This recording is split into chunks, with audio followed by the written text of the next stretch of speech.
Hey, welcome back to another episode of the Red Room Podcast. New week, new content.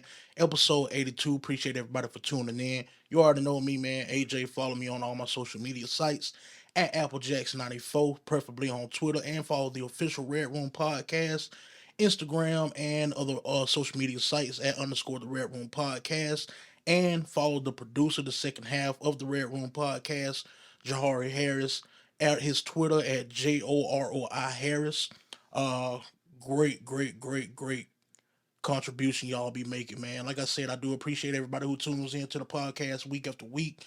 We've been putting out episodes here and there, but we just been putting the pieces of the puzzle together, man. This week we got a good episode. We got two main albums that we are talking about this week.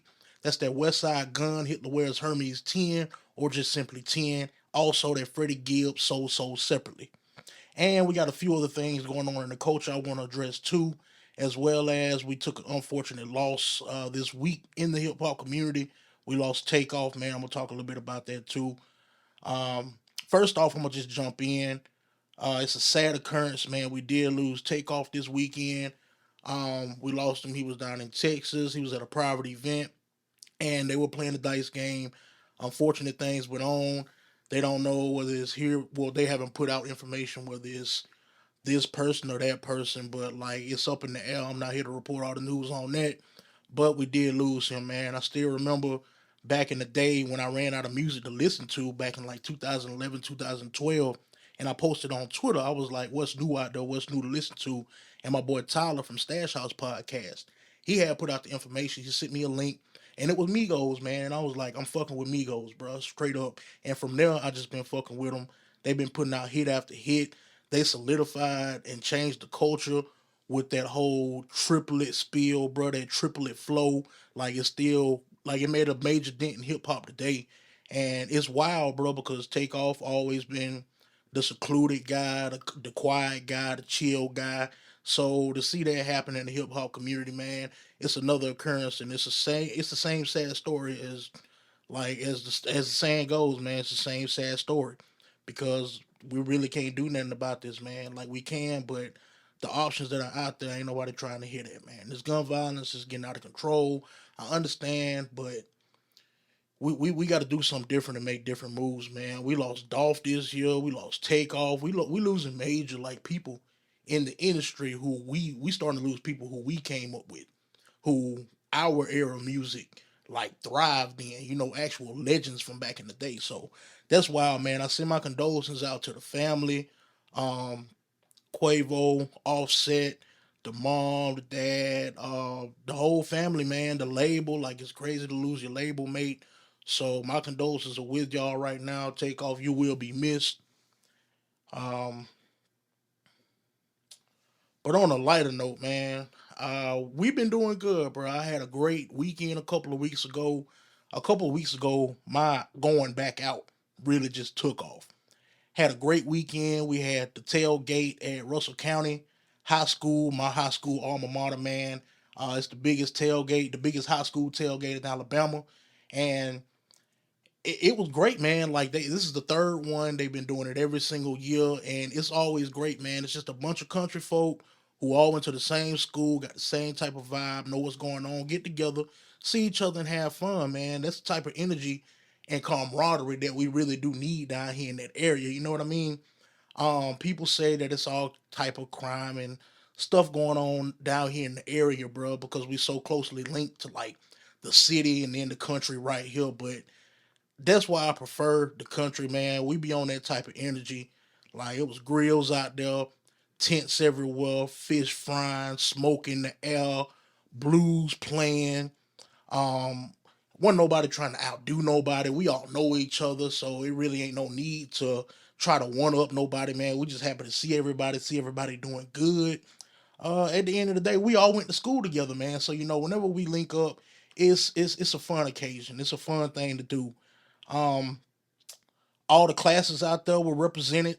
I mean, all of them, bro. Because before Russell County came in, the old high school used to be called Chavala, and Chavala was out there, man. These old heads were out there in bundles.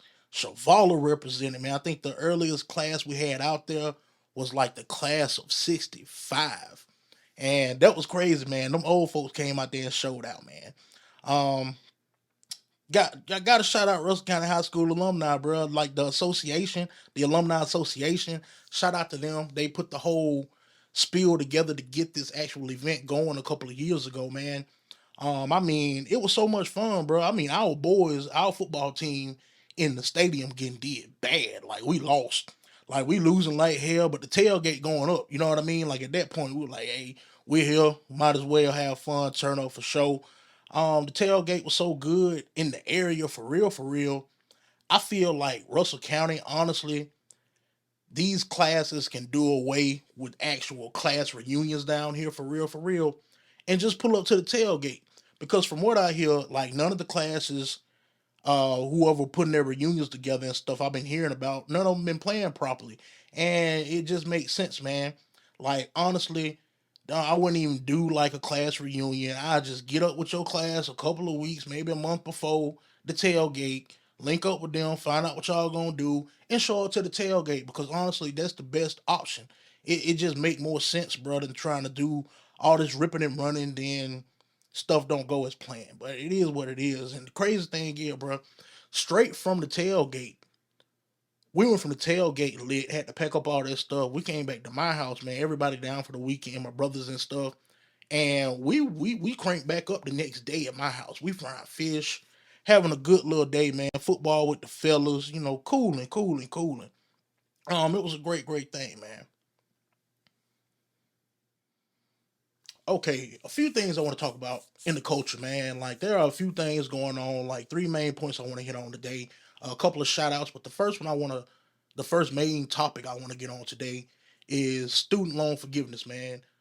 Biden has approved his student loan forgiveness for up to $20,000. So if you have student loan debt, whenever this application becomes back available, I highly, highly, highly recommend you go ahead and put it out. Even if you don't think you're eligible, if you're making over $100,000, like fuck that, you can always like nobody's gonna complain about $20,000 being erased off of their debt, like at all.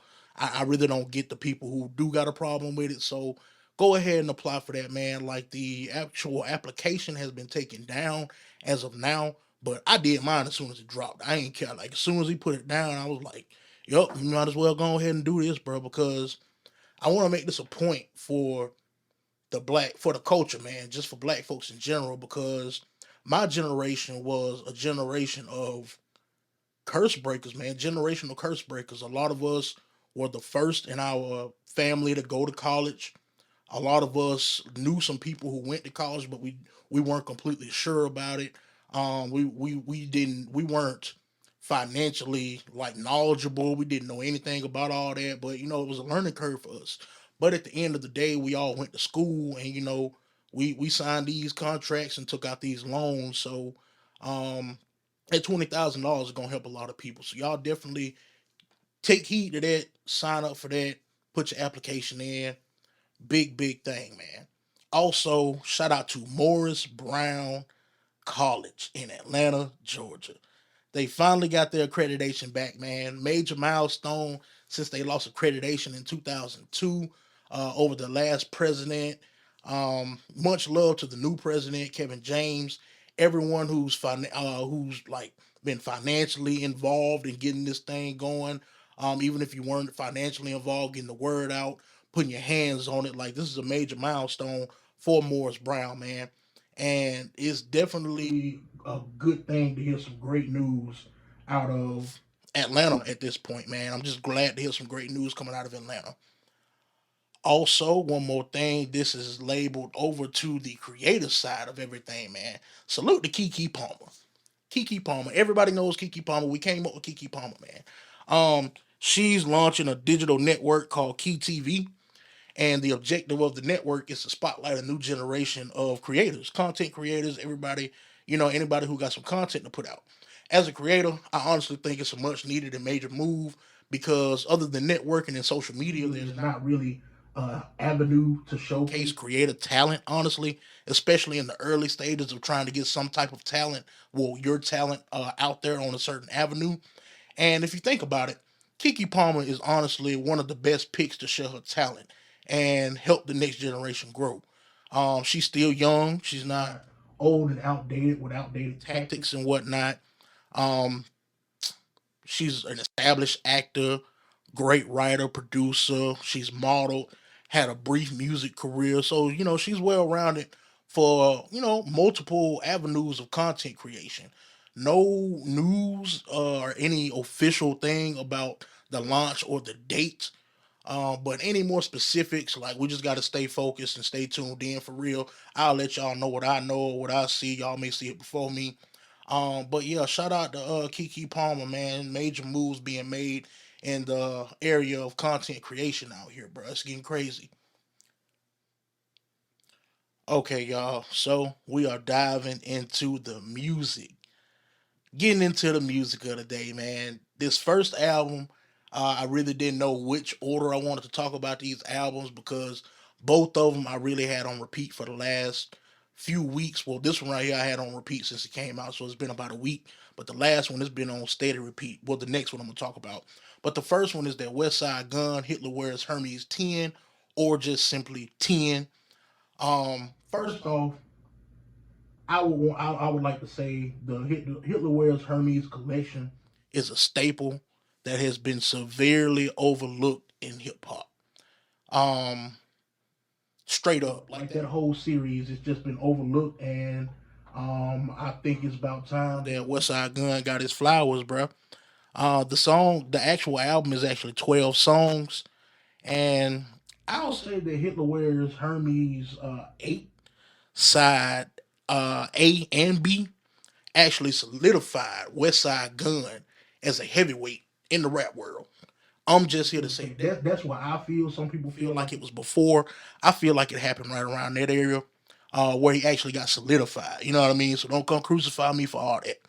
Then soon after that, bro, he put out Peace Fly God. That dropped, and it was beyond amazing. You know what I mean? Like it was beyond amazing album. I still quote that album to this day.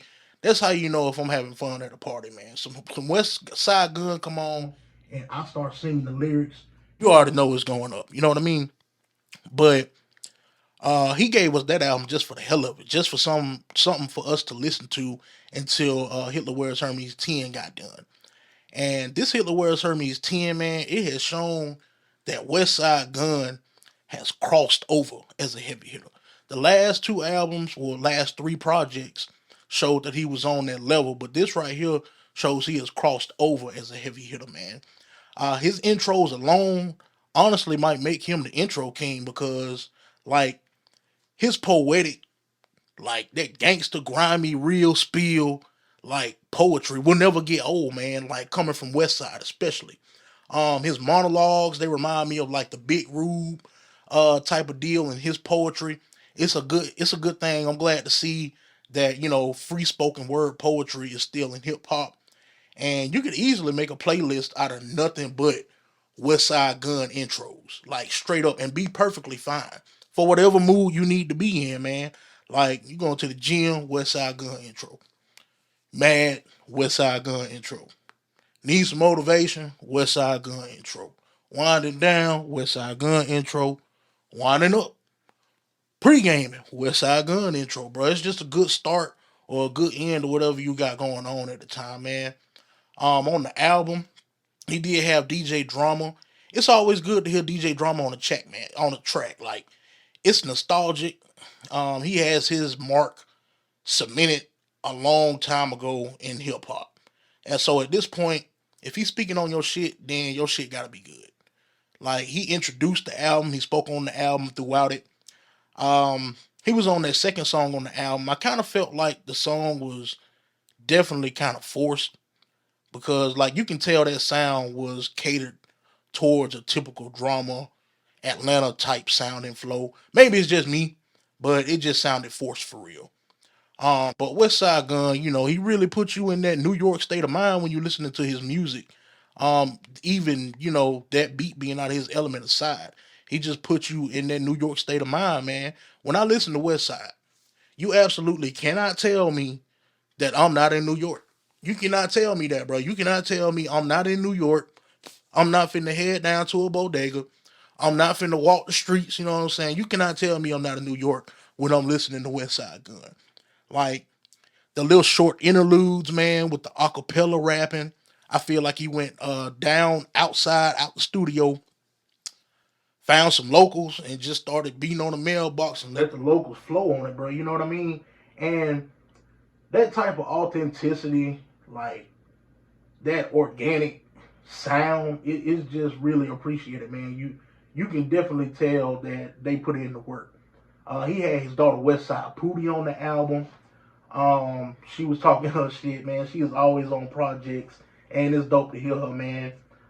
He set her up as a feature on the album, so honestly, she's getting credits and titles and royalties and stuff from just being a feature artist on the album, man. So that's gonna set her up years to come. You know what I mean? Like she's getting money from that. Honestly, Westside Pootie got more money than a lot of us. When you think about it.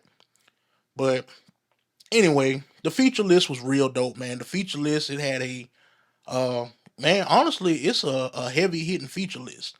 And DJ Drama, like I said, as a nigga from the South, off the strength of the name alone, you gotta respect it. Had ASAP, Black Star, both of them, like both of them. Raekwon, Buster, and Run the Jewels, man. He did have Run the Jewels. That was great. That was a good song. Stove God Cooks was on the album. He made his mark too. But the only thing I got against like Stove God Cooks, man, like he just need like I listen to him and I like him. And he just need that one project that's gonna do it for him. You know what I mean? Like he got songs here and there. He got that project that he did a while back with Rock Marciano. It was good. It was okay. But I just feel like he needs a lot. He just needs that one project that's gonna do it for him, man. But as far as Stove God Cooks, he's decent too. I fuck with him. I fuck with him heavy. Um, but like I said earlier, the track list was on point. Shootouts in Soho with ASAP, that was a good one. Pebbles with Black Star, Science Class. Science Class was good, man. It was full of spitters, man. Raekwon, Buster, um, Ghostface, and Stove God. I fuck with this song simply for rapping alone. It don't it could you could have did this song a cappella and I'd have been happy with it. Like straight up. Everybody spitting this a song full of spitters, man. And I like that they did it that way. The song ain't even too long, bro. Everybody got their point across, got their verses out, and it just all came together, bro. And I pride Westside Gun on, having the talent to do that. You know what I mean? So the next song was what that Nigo Lewis with his daughter Westside Pootie, like I was talking about earlier. It ain't much rapping on that song, but I like the production. Westside Pootie talking her shit. Westside Gun, he got like the last minute or so, and it's a dope little song, man. Plus, Lil Pootie be talking that shit, bro. Shout out to her. The Marvin Gaye sample, God is Love, that's a good one. And the switches on everything. The switches on every man. Run the Jewels, that was a good one. That was a good one. I enjoyed it too. Honestly, the only thing for me that could have made this album better was probably like an Action Bronson verse on Shootouts in Soho. Other than that, man, I really can't complain. I didn't get a gun lip trap track, but it's all good. I can't complain on the project that RZA and Swiss Beats and the Alchemist had their hand in. You know what I mean? You really can't complain too much about that. But that gritty hip hop sound is taking back over, man, and some folks don't even see it, and it's crazy. Shout out to Westside Gun for that album. He really did his thing on there. If you ain't heard it, you really need to tune in. If you have heard it, continue listening to it because honestly, I can't wait to hear what Westside got in store for the future, man. Westside Gun be going up. All right, this next album that we're gonna talk about today is Freddie Gibbs, that sold separately. It dropped a couple of weeks back. It's a good 15 songs, man. I really enjoy listening to this album from top to bottom. Skits included. This really was the definition of a no skip album for me. Um, I really like the song placement. That had a big part to do with it. You really don't want to skip a song, man, because it just flows so good. You just want to piggyback off the one that came before it for real. It's a loaded feature list. Who all they got on there, man? I got it written down somewhere. Let me find it for y'all. Kelly Price, Moneybag Yo, Ross, Park, Raekwon, DJ Paul, Pusha T, Music Soul Child. That man even got Scarface on it. You know what I mean? So quite a few actual legends on this album, along with Offset. I'm gonna say Offset because people were like, oh man, he must couldn't get the other Migos. I was like, bro. I mean, it's offset. It was a check. It is what it is, bro. Let it go.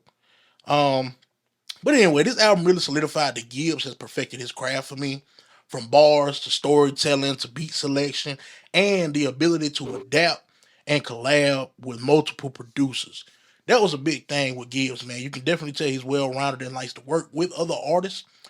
So that's a big thing when it comes to diversifying into the music industry, man. You got to work with people and be willing to, maneuver and do all this stuff. And in the album, man, like the bars, they always been there with Gibbs. Always been there 100%. The storytelling was amazing. Him talking about his kids and his baby mama drama, how he love his kids, but everybody trying to paint him as like the bad guy and put him as a bad father and all type of shit. Um, Him feeling trapped mentally. On top of that, man, he did have some dope skits too that let folks know, on top of all the stuff that he's being vulnerable telling you about in his music, that he still gives, bro. At the end of the day, it's a regular scheduled program. You know what I mean? But those skits were crazy, man. You had Joe Rogan saying, come on, let's go get fucked up. That was essentially what it was, but it was more than that. Had Black Jesus, actual Gerald Johnson on there from Aaron Magruder's Black Jesus. He had him calling that man room to make sure he good. Julian, they'll calling him, telling him to, hey, hurry up, would finish the album. And then it just reminded me of those notable skits in rap. Um, what, like back with Mike Epps, he was on King. He had those whole all those skits on there. The Master P phone calls, is this P, Future Abu, and Wiz with Easy Rider, WEED Radio, and Mac Miller on Jerome Weinberg from what was the name of the album? High Life, Mac Miller's High Life. So big thing. I really do appreciate that, man. But back to the storytelling, man. Like the story, like the theme of the album is pretty dope, man. Like the story of the album is like he's in a resort and he's not just living. He is just living there, trying to finish his album, but all these vices keep calling his room, trying to yank at his soul and all that, trying to prevent him from doing what he needed to do. Joe Rogan called him and he said, come to the casino. I'm down here with some of your baby mamas. I got shrooms, DMT, and Kevlar underwear and blah, blah, blah. Then I told you Black Jesus called in to check on that man, make sure he good. But at the end of the day, bro, he ain't called none of them motherfuckers back.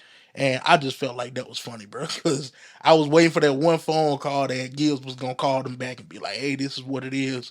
But can't complain, can't complain at all, man. It's the artistry.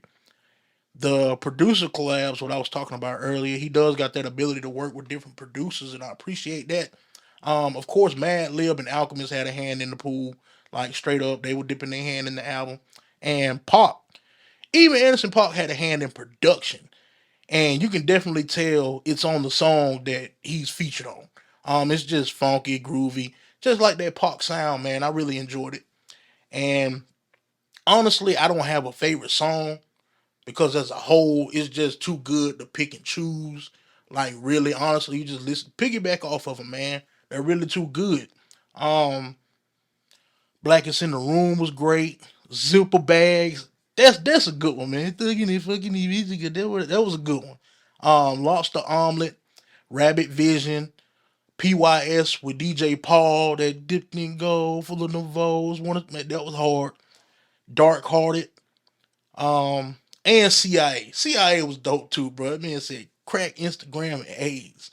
And all these songs were placed right, produced right, great bars, all the bars hit, all this put together, man. You got an A1 no skip album. You really can't complain too much about it. And I just wish Westside Gunn and Freddie Gibbs will own each other's albums this go round, man, like they did in 500 ounces and like they did in Brains Flew By cover. But after the whole Benny situation in Atlanta, I understand why he probably ain't doing shit with Griselda right now. And also, we didn't get a gun lib combo either. Other than that, man, I really have no complaints. Great piece of work. Great album. Both of these albums, man. Other than that, the only music that I'm waiting on or yet have yet to listen to, um, Currency and Jermaine Dupri working on a project. I can't wait for that. Smino, his project is out. I've listened to like half of it, but I ain't really listened to the whole thing yet. Rihanna got an album coming out. Drake and 21 got a project they working on. It was supposed to be out, but they pushed it back. Dram, formerly known as Shelly, formerly known as Dram. He changed his name back. It's weird. He put out a project, but I can't listen to the whole project. I don't know what's going on with it. Um, I don't know. It may be some weird. It may just be my phone, but I tried it on Apple Music and on Spotify. It ain't even popping up on Spotify. And on Apple Music, I can only listen to 3 songs, so I don't know. But those 3 songs are hitting, man. I honestly feel like Dram does not get the recognition he deserves in the R&B community because dude is really a heavy hitter. He got every mark that you need to be great in the R&B field, man. Plus, he can rap when he needs to. You know what I mean? Like, I really don't understand why people honestly do not talk about Dram like they should. But yeah, man, y'all peep out them 3 songs if you can. Um, Also, Maxo, I can't wait to hear from Maxo. He about due for a project. I did see that he was linking up with Big X the Plug. They did. He did a feature on Big X the Plug song too. So yeah, man. Just good music that I'm waiting on, or just have yet to listen to. So we're gonna be real good with the music in the episodes coming out later, bro. I got a lot to talk about. I really appreciate y'all feedback too because y'all be putting me on albums. Matter of fact, bro, that leads on to my next point. Listen to your friends when they put you on some music. Both of these artists that I talked about today, Gibbs and Westside Gunn, were both recommended to me from the homies, bro. My boy AJ put me on that Gibbs back in like 2016, after he dropped that Pinata, and Tyler put me on Griselda back in 2018, I believe. Tyler put me on Benny the Butcher, that Tana Talk 3, and Tyler was on that Benny heavy. But I got on that West Side Gun bad when I heard Bro Verse on 51. And now the artists who are in my daily lineup, man, uh, we talking about them today. They're the topic of discussion for today. So artists who are just in my daily lineup, bro. So listen to your friends' input, especially with music, man. That's how I gauge how diverse people are for real. I'm glad I got friends who are all over the place and listen to different music because I get the best of it all, man. I still remember my boy Jahari, the producer for the podcast. He put me on Thundercat. My boy Gary, he put me on Wolfpack, man. So just these different avenues of music, the diversity, I love it, bro. It's great. So this has been another week of the Red Room Podcast. Appreciate everybody for tuning in. We'll see y'all next week, man. As always, y'all stay safe, drink your water, and don't be stressing about something that you can't control, man. Worry about that shit another time and take care of what you can take care of today. Control what you can control, man. I'm out.